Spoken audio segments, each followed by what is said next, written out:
ನನಗೆ ತಿರುಗಿಸ್ ಮಾತಾಡೋಷ್ಟು ಧೈರ್ಯ ಬಂದಿದ್ಯಾ ನಿನಗೆ? ನಿನ್ನ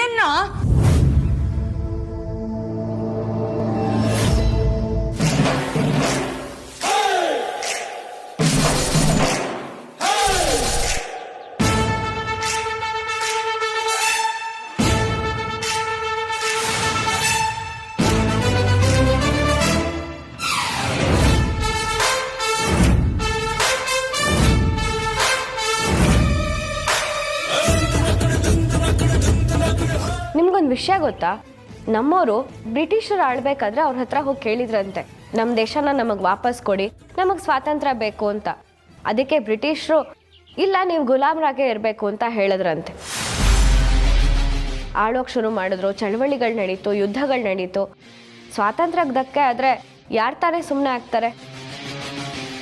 ಇದು ಹಾಗೇನೆ, ನನಗೂ ಕೈ ಇದೆ, ನಾನು ನಿಮ್ಮ ಮೇಲೆ ಕೈ ಮಾಡ್ಬೋದು. ಆದರೆ ಅದು ನನ್ನ ಗುಣ ಅಲ್ಲ ಅಕ್ಕ. ನೀವು ನನ್ನ ಮೇಲೆ ಕೈ ಮಾಡಿದ್ರೆ ನಾನೇನು ಅಷ್ಟೊಂದು ಬೇಜಾರು ಮಾಡ್ಕೊಳ್ಳಲ್ಲ. ಅದೇ ನಾನು ನಿಮ್ಮ ಮೇಲೆ ಕೈ ಮಾಡಿದ್ರೆ ನಿಮಗೆ ಅದು ದೊಡ್ಡ ಅವಮಾನ ಆಗುತ್ತೆ. ನಿಮ್ಗೊಂದು ಮಾತು ಹೇಳ್ತೀನಿ ಮಾಯಕ್ಕ, ನನಗೆ ಪಾರ್ವತಿಯಾಗಿರೋದಕ್ಕೂ ಗೊತ್ತು, ಚಾಮುಂಡಿ ಥರ ಉಗ್ರ ರೂಪ ತಾಳಕ್ಕೂ ಗೊತ್ತು. ನಿಮಗೆ ಪಾರ್ವತಿ ಬೇಕಾ ಇಲ್ಲ ಚಾಮುಂಡಿ ಬೇಕಾ? ನೀವೇ ಆಯ್ಕೆ ಮಾಡ್ಕೊಳ್ಳಿ. ಬೆಳ್ಳಿ, ನೀನು ಒಳಗೆ ಹೋಗು.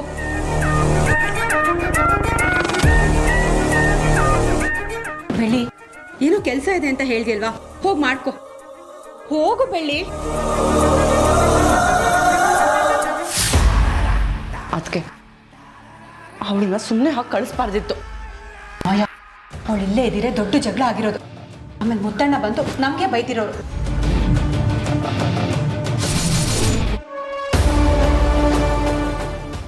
ಇವಳು ದೊಡ್ಡ ಫ್ರೀಡಮ್ ಫೈಟರ್ ಅನ್ಕೊಂಡಿದ್ದಾಳೆ. ಇವಳು ಮಾತಾಡೋದು ನೋಡ್ತಿದ್ರೆ ಇವಳು ಚಳವಳಿ ಮಾಡೋ ಥರ ಇಲ್ಲ, ಯುದ್ಧ ಮಾಡೋ ಥರ ಇದ್ದಾಳೆ.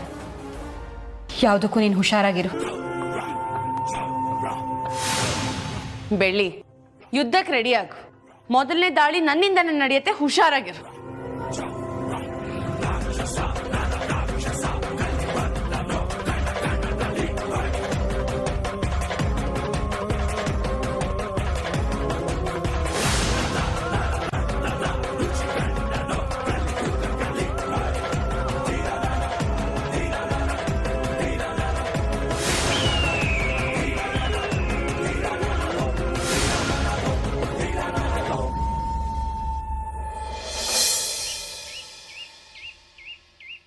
ಮಾವ, ಇಲ್ಲಿ ನೋಡಿ, ನಮ್ಮ ಕ್ಲೈಂಟ್ ಭಾಸ್ಕರ್ ಅವರಿಂದ ಟೋಟಲ್ ಆಗಿ 7,37,000 ರೂಪೀಸ್ ಪೆಂಡಿಂಗ್ ಇದೆ. 6 ಮಂತ್ಸಿಂದ ಒಂದು ಚಿಕ್ ಟ್ರಾನ್ಸಾಕ್ಷನ್ ಕೂಡ ಆಗಿಲ್ಲ. ಇದೇ ಥರ ನಡ್ಕೊಂಡು ಹೋದ್ರೆ ನಾವು ರೊಟೇಷನ್ ಮಾಡೋದು ಹೇಗೆ? ಇದು ಒಂದು ರೀತಿ ನಮಗೆ ಲಾಸ್ ಥರನೇ. ಲಾಸ? ಅದೇಗಾಗುತ್ತೆ? ಇದು ಲಾಸೇ. ನಮಗೆ ಹಣ ಸಿಗದೆ ಇದ್ದಾಗ ನಾವು ಬೇರೆ ಕಡೆ ದುಡ್ಡು ಇಸ್ಕೋತೀವಿ. ಆಗ ಇಂಟ್ರೆಸ್ಟ್ ಅಮೌಂಟ್ ಜಾಸ್ತಿ ಕಟ್ಟಿದಾಗಲ್ವಾ? ಮಾಯಾ ಹೇಳೋದು ಸರಿಯಾಗಿದೆ. ಷಣ್ಮುಗ, ಈಗಲೇ ಭಾಸ್ಕರ್ ಅವ್ರಿಗೆ ಫೋನ್ ಮಾಡಿ ಪೇಮೆಂಟ್ ಬಗ್ಗೆ ವಿಚಾರಿಸಿ. ಸರಿ ಮುತ್ತು.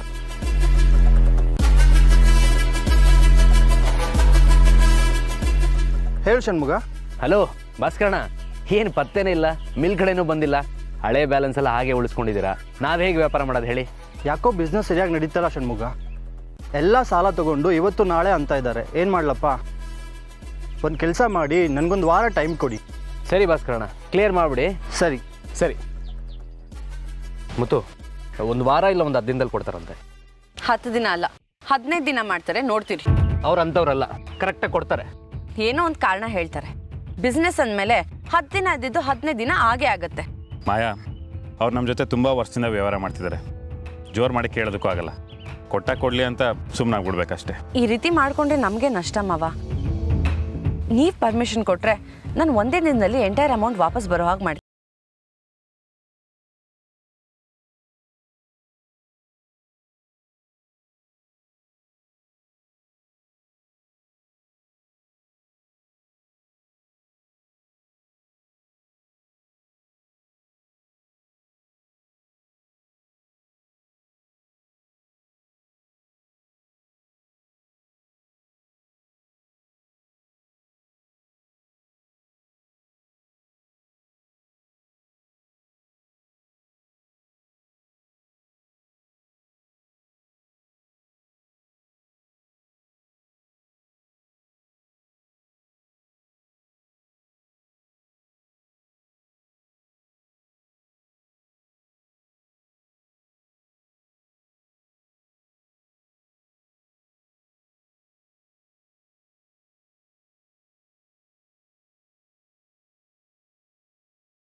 ಬೆಳಗ್ಗೆ 11 ಗಂಟೆ ಒಳಗಡೆ ನಿಮ್ಗೆ ಎಷ್ಟು ಅಮೌಂಟ್ ಕೊಡಬೇಕೋ ಅಷ್ಟನ್ನು ಕ್ಲಿಯರ್ ಮಾಡ್ತೀನಿ.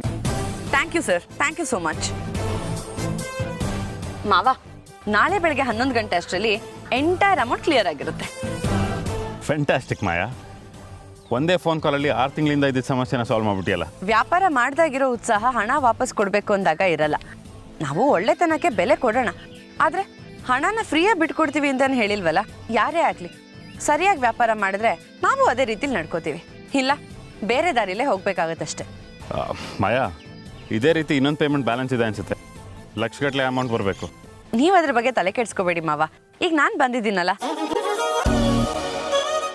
ಯಾರ್ಯಾರು ದುಡ್ಡು ಕೊಡದೆ ಕಳ್ಳರ ಥರ ಓಡಾಡ್ತಿದ್ದಾರೋ ಅವ್ರ ದುಡ್ಡು ಇಂಟ್ರೆಸ್ಟ್ ಸಮೇತ ಕೊಡೋ ಹಾಗೆ ಮಾಡ್ತೀನಿ.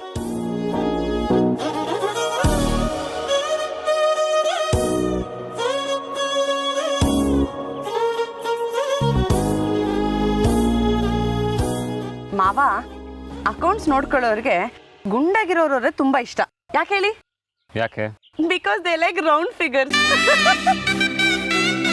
ಮಾವ, ನಗು ಬರ್ಲಿಲ್ವಾ? ಮಾಯಾ, ಈ ಜೋಕ್ನ ನೀನು ರೈಸ್ ಮಿಲ್ಲಲ್ಲಿ ಹೇಳಬೇಕಿತ್ತು. ಬಿದ್ದು ಬಿದ್ದು ನಕ್ಕಿರೋರು. ಹೌದಾ? ನೀನು ಹೇಳೋ ಜೋಕಿಗಲ್ಲ, ನಿನ್ನ ನೋಡಿ ನಕ್ಕಿರೋರು ಅಷ್ಟೇ. ಮಾವ ಆಯ್ತು, ಹೋಗಿ ಬಿಡಿ, ನಾನು ಏನು ಮಾತಾಡಲ್ಲ, ಸೈಲೆಂಟ್ ಮಾಡ್ಕೊಟ್ಟೋಗ್ತೀನಿ. ಸದ್ಯ ಮಾತಾಡಲ್ಲ ಅಂದಿದ್ಕಾದ್ರೆ ನಕ್ಕದ್ರಲ್ಲ.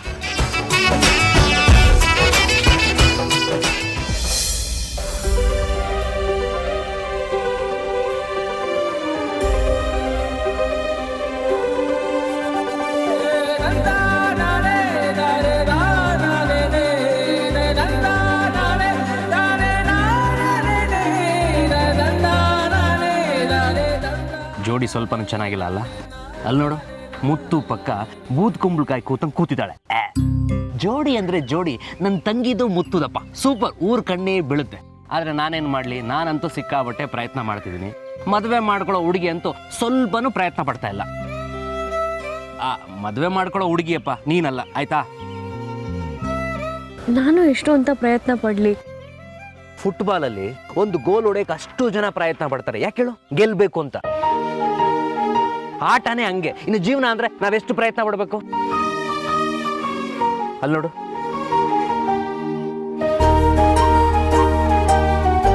ಮಾಯಾ ಎಷ್ಟು ಕ್ಲೋಸ್ ಆಗಿ ಕುತ್ಕೊಂಡು ಅಕೌಂಟ್ಸ್ ನೋಡ್ತಿದ್ದಾಳೆ.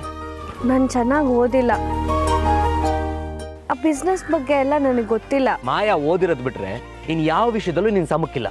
ಆದ್ರೂ ನೋಡು, ಎಷ್ಟು ಕಾನ್ಫಿಡೆನ್ಸ್ ಆಗಿ ಮುತ್ತು ಪಕ್ಕದಲ್ಲಿ ಕೂತಿದ್ದಾಳೆ.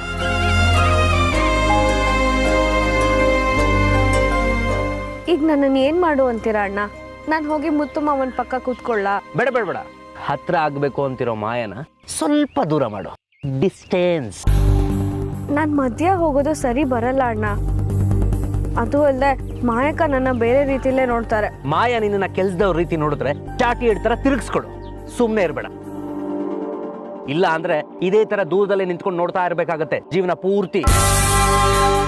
ಬೆಳ್ಳಿ, ಈ ಲೋಕದಲ್ಲಿ ಕೇಳಿದ್ರೆ ಯಾರು ಕೊಡೋದಿಲ್ಲ, ಕಿತ್ಕೋಬೇಕು.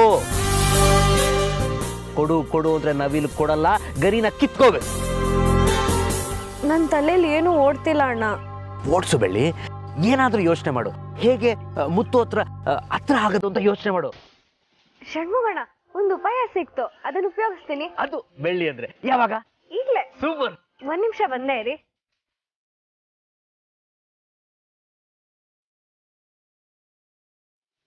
ಮಾವ, ನೀವು ಪೇಪರ್ ವರ್ಕ್ ತುಂಬಾ ಜಾಸ್ತಿ ಮಾಡ್ತಿದ್ದೀರಾ. ಪೇಪರ್ ವರ್ಕ್ನ ಕಡಿಮೆ ಮಾಡಿಕೊಂಡು ಆನ್ಲೈನ್ ಪ್ರೋಸೆಸ್ ಜಾಸ್ತಿ ಮಾಡ್ಕೊಳ್ಳಿ. ಇದರಿಂದ ನಿಮಗೆ 2 ಉಪಯೋಗ ಇದೆ ಮಾವ.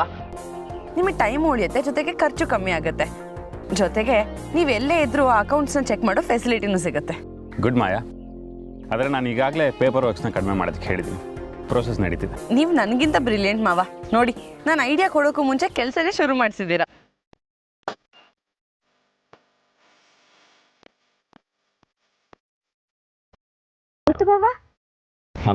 ತಗೊಳ್ಳಿ.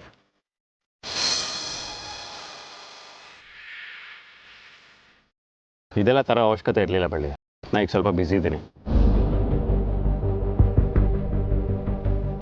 ಅದು ಅಲ್ಲದೆ ಫೈಲ್ ಇಟ್ಕೊಂಡಿದ್ದೀನಿ, ಏನಾದರೂ ಚೆಲ್ಲಿದ್ರೆ ಫೈಲೆಲ್ಲ ಹಾಳಾಗ್ಬಿಡುತ್ತೆ. ಮಾವ, ಇದು ನಿಮಗೆ ಇಷ್ಟ ಅಂತ? ಇಷ್ಟನೇ ಸರಿ, ಆದರೆ ನೀನು ಇಷ್ಟೆಲ್ಲ ಶ್ರಮ ತಗೊಳ್ಳೋಕ್ಕೂ ಮುಂಚೆ ಬೇಕಾ ಬೇಡವಾ ಅಂತ ಕೇಳಬೇಕಲ್ವಾ? ಏನೋ ನಿಮ್ಮೇಲೆ ಜಾಸ್ತಿ ಕಾಳಜಿ ಇಟ್ಕೊಂಡು ಅಕ್ಕರೆ ಇದೆ ಅಂತ ತೋರ್ಸಕ್ ತಂದಿದ್ದಾಳೆ. ನೀವ್ ನೋಡಿದ್ರೆ ಬೇಡ ಅಂತ ಹೇಳ್ಬೋದಾ? ಕೆಲಸ ಇದೆಯಲ್ಲ ಮಾಯಾ. ಬೆಳ್ಳಿ, ನಾವೊಂದು ಇಂಪಾರ್ಟೆಂಟ್ ಕೆಲಸದಲ್ಲಿದ್ದೀವಿ, ಆಮೇಲೆ ತಿಂತೀವಿ. ಹೋಗಿ ನೀವು.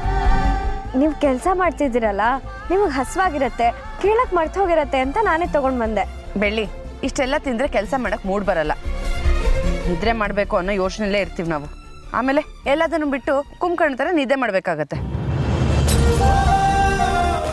ಅದು ಅಲ್ಲದೆ ಮುತ್ತು ಮಾವ ಹೇಳ್ತಿರೋದು ನಿಜಾನೇ. ಈ ಪೇಪರ್ನೆಲ್ಲ ನಾವು ತುಂಬಾ ಕೇರ್ಫುಲ್ ಆಗಿ ಇಟ್ಕೋಬೇಕು, ಇಲ್ಲಾಂದ್ರೆ ತುಂಬಾ ಲಾಸ್ ಆಗುತ್ತೆ. ಬೆಳ್ಳಿ, ನಮ್ಮ ಮನೆಗಳಿಗೆ ಹೇಗೆ ಆಸ್ತಿ ಪತ್ರ ಇರುತ್ತೋ ಹಾಗೆ ನಾವು ಬಿಸ್ನೆಸ್ ಮಾಡ್ತಿದ್ದೀವಿ ಅನ್ನೋದಕ್ಕೆ ಇವುಗಳೇ ಸಾಕ್ಷಿ. ಸ್ವಲ್ಪ ಪ್ರಾಬ್ಲಮ್ ಆದರೂ ರಿಕವರ್ ಮಾಡೋದಕ್ಕೆ ತುಂಬ ಕಷ್ಟ ಆಗುತ್ತೆ. ನನಗೆ ಗೊತ್ತಾಗ್ಲಿಲ್ಲ ಮಾವ, ಮುಂದಿನ ಸಲ ನಿಮ್ಮನ್ನು ಕೇಳ್ಬಿಟ್ಟೆ ತರ್ತೀನಿ. ಈಗ ತಂದಿದ್ದೀನಿ, ಒಂಚೂರಾದ್ರೂ ತಿನ್ನಿ. ಬೆಳ್ಳಿ, ಬೇಡ, ಇನ್ನೊಂದ್ಸಲ ಯಾವಾಗಲಾದ್ರೂ ತಿಂದಾಯ್ತು. ತೊಗೊಂಡು ಹೋಗು. ಮಾವ, ಒಂದು ಸ್ವಲ್ಪ ಆದರೂ. ಮಾಯಾ, ನಿನಗೇನಾದರೂ ಬೇಕಾ? ಇಲ್ಲ ಮಾವ, ನಾ ಅದನ್ನೆಲ್ಲ ತಿನ್ನಲ್ಲ.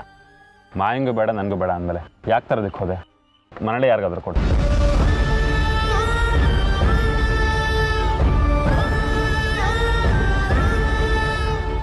ಒಂದು ಸ್ವಲ್ಪ ಆದರೂ ತಿನ್ಬೋದಲ್ವಾ ಮಾವ? ಹಳ್ಳಿ, ಒಂದ್ಸಲ ಹೇಳಿದ್ರೆ ಅರ್ಥ ಆಗಲ್ಲ ನಿನಗೆ?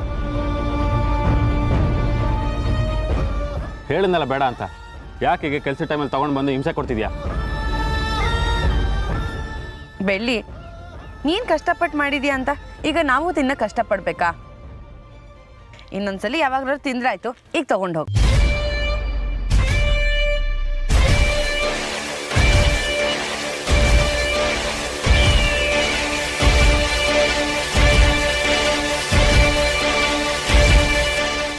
ಬೇಜಾರು ಮಾಡ್ಕೋಬೇಡ ಬೆಳ್ಳಿ.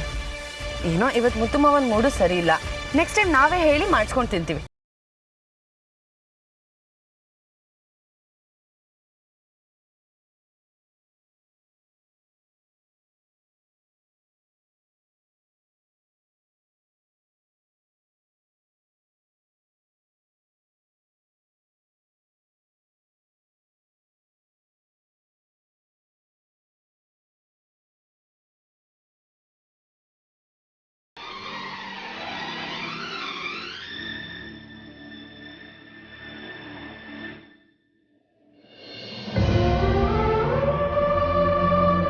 ಬೆಳಿ, ಬೆಳಿ, ಏನ್ ಬೆಳ್ಳಿ ಆಕಾಶನೇ ತಲೆ ಮೇಲೆ ಬಿದ್ದಂಗೆ ಕೂತಿದ್ಯಾ? What happened? ಏನಿಲ್ಲ. ಹೆಣ್ಮಕ್ಳು ಮನಸ್ಸು ಅರ್ಥ ಆಗಲ್ಲ ನಿಜ, ಆದ್ರೆ ನೀನ್ ನನ್ನ ಮಗು ಕಣ. ಒಂದು ಮಾತಲ್ಲಿ ಗೊತ್ತಾಗುತ್ತೆ ನಿನಗೆ ಏನಾಗಿದೆ ಅಂತ. ಈ ಮನೇಲಿ ನಿನಗೆ ಬೇಜಾರು ಮಾಡೋದು ಇಬ್ರು, ಒಂದು ಮಾಯಾ, ಒಂದು ನೀಲಾಂಬರಿ ಅಮ್ಮ. ಯಾರು ಏನ್ ಮಾಡಿದ್ರು? ಅವರಿಬ್ರು ಅಲ್ಲ, ಮತ್ತೆ ಯಾರು? ಮುತ್ತು ಮಾವ. ಮುತ್ತುನ? ಮುತ್ತು ಮಾವ ಕೆಲಸ ಮಾಡ್ತಿದ್ರಲ್ಲ, ಅವ್ರಿಗೆ ಹಸುವಾಗಿರತ್ತೆ ಅಂತ ತಿಂಡಿ ತಗೊಂಡು ಹೋಗಿದ್ದೆ. ಆದ್ರೆ ಅವ್ರು ಏನೂ ತಿಂದೆ ಹಾಗೆ ವಾಪಸ್ ಕಳಿಸ್ಬಿಟ್ರು. ನಿನ್ನನ್ನು ವಾಪಸ್ ಕಳ್ಸದ್ನ? ಮುತ್ತು ಆಗಲ್ಲ ಮಾಡಲ್ವಲ್ಲ? ಅದೇ ನನಗೂ ಗೊತ್ತಾಗ್ತಿಲ್ಲ ಷಣ್ಮುಗಣ್ಣ. ಯಾವಾಗ್ಲೂ ಮುತ್ತು ಮಾವ ಎಷ್ಟೇ ಬ್ಯುಸಿ ಇದ್ರು ನಾನು ಏನಾದ್ರೂ ತಗೊಂಡು ಹೋಗ್ಕೊಟ್ರೆ ಒಂಚೂರಾದ್ರೂ ಟೇಸ್ಟ್ ನೋಡ್ತಿದ್ರು, ಜೊತೆಗೆ ನನಗೂ ತಿನ್ನಿಸ್ತಿದ್ರು. ಆದ್ರೆ ಇವತ್ತು ಅವಮಾನ ಆಗೋಯ್ತಣ್ಣ. ಮಾಯನಾದ್ರು ಮಾತಾಡಲ್ಲ? ಮಾಯಕ್ಕ ನನಗೆ ಅವಮಾನ ಮಾಡೋಕ್ ಚಾನ್ಸ್ ಸಿಕ್ಕಿದ್ರೆ ಯಾವಾಗ ತಾನೇ ಸುಮ್ಮನಾಗಿದ್ದಾರೆ ಹೇಳಿ? ನನಗೆ ನೋವು ಮಾಡೋವರೆಗೂ ಅವ್ರಿಗೆ ಸಮಾಧಾನ ಅನ್ನೋದೇ ಆಗಲ್ಲ. ತುಂಬಾ ಕೀಳಾಗಿ ನೋಡಿದ್ರು. ನೋಡ್ತಾಳೆ. ಕೀಳಾಗಿ ನೋಡು ಅವಳ ಕಣ್ಣ, ಓಡಾಡೋ ಅವಳ ಕಾಲನ್ನ ಎರಡನ್ನೂ ಡ್ಯಾಮೇಜ್ ಮಾಡ್ತಾಳೆ. ಅವಾಗ ಹೇಗೆ ಅವಮಾನ ಮಾಡ್ತಾಳೆ ನೋಡೋಣ. ಮುತ್ತು ಮಾವನೇ ನನ್ನ ಹತ್ರ ಸರಿಯಾಗಿ ಮಾತಾಡಿಸ್ತಿಲ್ಲ ಅಂದ್ಮೇಲೆ ಮಾಯಕ್ಕನ ಬಗ್ಗೆ ಯೋಚನೆ ಮಾಡಿ ಏನ್ ಪ್ರಯೋಜನ ಹೇಳಿ?